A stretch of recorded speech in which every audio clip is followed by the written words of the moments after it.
Hello YouTube, on se retrouve dans une nouvelle vidéo. Excusez-moi pour la lumière jaune, mais je suis obligée d'éclairer. J'ai pas assez de luminosité sinon.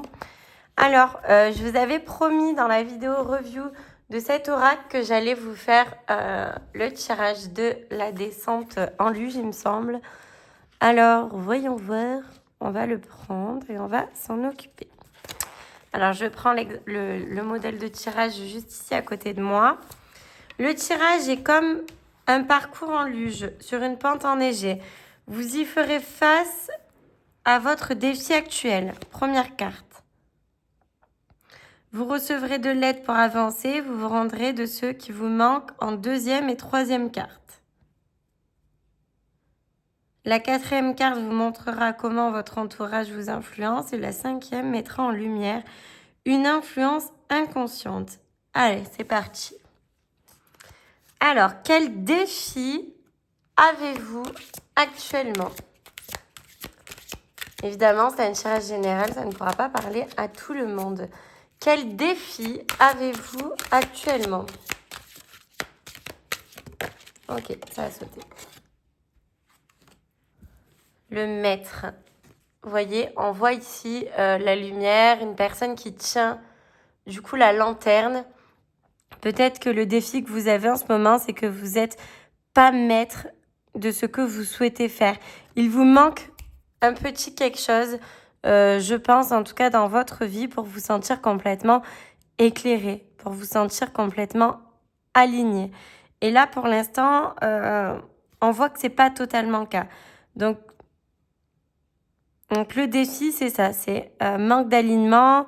Donc retrouver un alignement dans sa vie, retrouver la lumière, retrouver la chose qui nous permet d'avancer, qui nous nourrit intérieurement. Ensuite, du coup, on reçoit de l'aide pour avancer et vous vous rendrez compte de ce qui vous manque. Donc, qu'est-ce qui nous manque pour réussir justement à être plus aligné dans notre vie? Qu'est-ce qui nous manque par rapport à ce défi? Le conditionnement. Et l'autre carte, c'est les émotions. Donc, on vous dit qu'en fait, pour avancer justement dans votre alignement personnel, dans votre lumière intérieure, dans votre chemin de vie, pour tenir enfin les rênes de ce processus. Attendez, désolée, je baille. Ça se fait pas. À chaque fois que je tire les cartes, je baille. Je sais pas, c'est vraiment pas fait exprès. Mais à chaque fois que je tire les cartes, je baille. Voilà, c'est comme ça. Ne cherchez pas à comprendre. C'est énergétique. Ok, donc peut-être qu'en fait, on nous dit que par rapport au conditionnement où l'on a grandi, nos croyances limitantes, etc., on se bloque et on s'empêche d'être pleinement nous-mêmes, en fait. C'est un peu ça. Ce qui nous manque, c'est nos émotions. C'est de les faire vivre, de les faire vibrer. Et en fait, forcément, on ne peut pas avoir de lumière sans vivre pleinement nos émotions. Peut-être qu'on a refoulé et obstrué nos émotions bien trop longtemps avec la boule ici qui nous conditionne. On s'est refermé sur nous-mêmes. On a gardé trop de choses en nous qui font qu'aujourd'hui, nous ne sommes pas 100% de nous-mêmes. On a besoin d'extraire certaines choses pour briller, pour avoir une vibration meilleure et de ce fait attirer à nous de belles choses. Ok? Alors, la quatrième carte nous montre comment notre entourage nous influence. Alors, comment notre entourage nous influence par rapport à tout cela?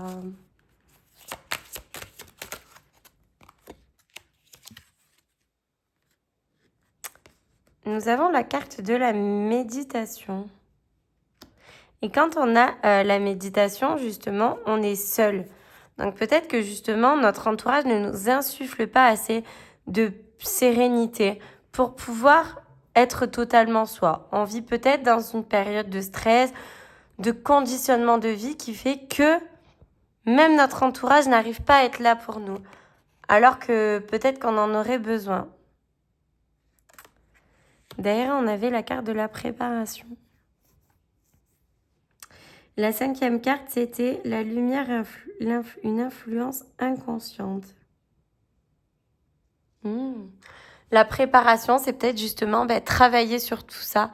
Le rapport à l'attente des autres, peut-être pour nous booster, pour nous pousser. Est-ce qu'on a réellement de notre influence familiale ou relationnelle pour être clairement nous? Non. On peut se décider par nous-mêmes et agir en conscience pour changer ce processus dans notre vie et être enfin aligné à ce qu'on veut réellement. On arrête de tout garder, on extériorise.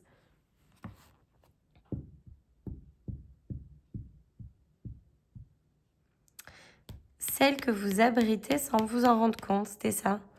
En fait, inconsciemment, vous vous rendez pas compte que vous êtes prêt à agir, prêt à vous lancer. Dans votre tête, vous attendez l'approbation des autres, mais ils ne sont pas là, vous voyez? Allez, la dernière carte nous donne une clé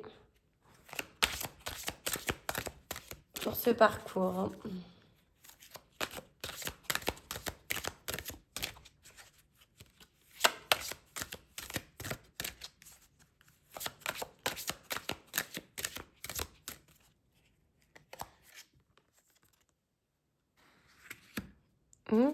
Diversité, sortir de notre zone de confort en fait. Moi je le vois vraiment comme ça.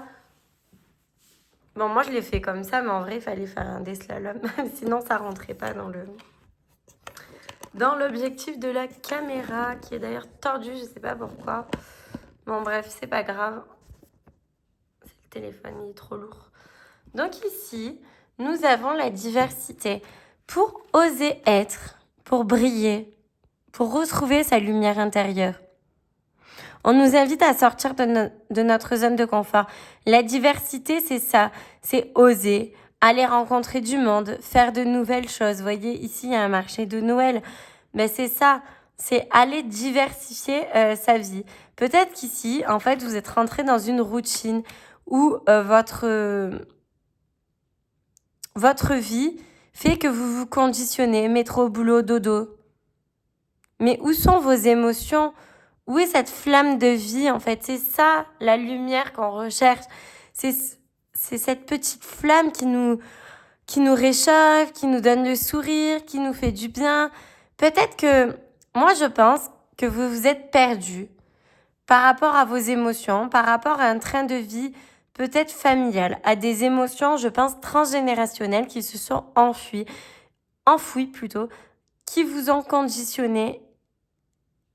Et à travers ces émotions, vous vous êtes senti seul parce que personne n'était à votre place pour vous comprendre, pour ressentir ce que vous ressentez. Et par peur de saouler ou peut-être tout simplement parce que vous êtes pudique, vous avez emmagasiné en vous toutes ces émotions. Et aujourd'hui, vous recherchez l'approbation des autres sans le vouloir pour avancer. Vous recherchez à briller, mais par le regard des autres. Et ici, on vous invite à arrêter. Parce que vous voyez, vous êtes seul. Vous pouvez vous faire du bien par vous-même avec la carte de la méditation. Il ne faut pas attendre après ces personnes-là. Vous êtes prête, c'est le moment. Il faut se lancer. Il faut oser. Il faut changer tout cela. Et en étant enfin vous-même, sans attendre le regard de qui que ce soit, vous brillerez par vous-même. Et là, on vous regardera. Mais pas parce que vous le voulez, mais parce que vous allez attirer à vous une vibration tellement solaire en étant vous-même, lumineuse, que vous attirez à vous des bonnes personnes qui s'intéresseront à vous, qui s'intéresseront à vos projets, qui vibreront comme vous. Alors, s'il vous plaît, travaillez sur ces blessures-là, sur vos émotions, extériorisez-les. Peut-être à travers des méditations, justement, vu qu'il y a cette carte-là. Et brillez, vibrez. Soyez vous. Voilà ce que j'ai envie de dire. C'était vraiment un tirage rapide, mais efficace. Vous savez que moi, j'aime pas trop faire des tirages qui s'éternisent sur des siècles et des siècles. C'est pas mon genre. Voilà, en consultation, on creuse bien sûr beaucoup plus. On fait des tirages très élaborés par rapport à une situation qui vous correspond. Mais là, ça reste du général. Donc, je pense que ça suffit pour ce tirage. Donc, avec l'oracle de Noël, chose promis, chose due. N'hésitez pas à liker pour me soutenir, à commenter et surtout à vous abonner à ma chaîne YouTube. À bientôt pour une prochaine vidéo.